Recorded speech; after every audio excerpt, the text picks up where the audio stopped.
L'histoire, vous la faites quand même commencer par l'antisémitisme, vous la faites commencer par les pogroms, par cet antisémitisme de l'Europe centrale et de la Russie, dans les shtetl, etc. C'est quand même là qu'il vient de là.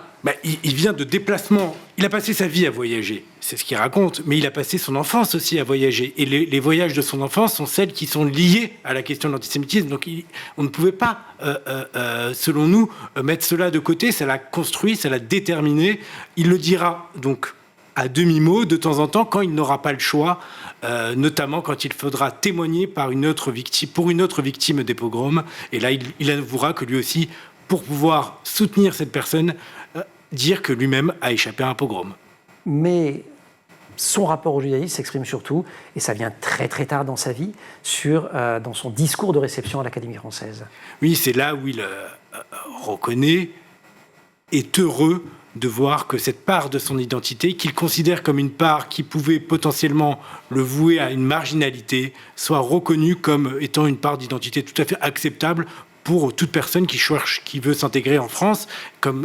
Donc lui, il a les deux parts identitaires, l'identité juive et l'identité d'immigré, d'étranger, pour lui faire rentrer ces deux facettes de son identité à l'Académie, parce qu'il est le premier juif et le premier immigré à rentrer à l'Académie. C'est quelque chose de considérable.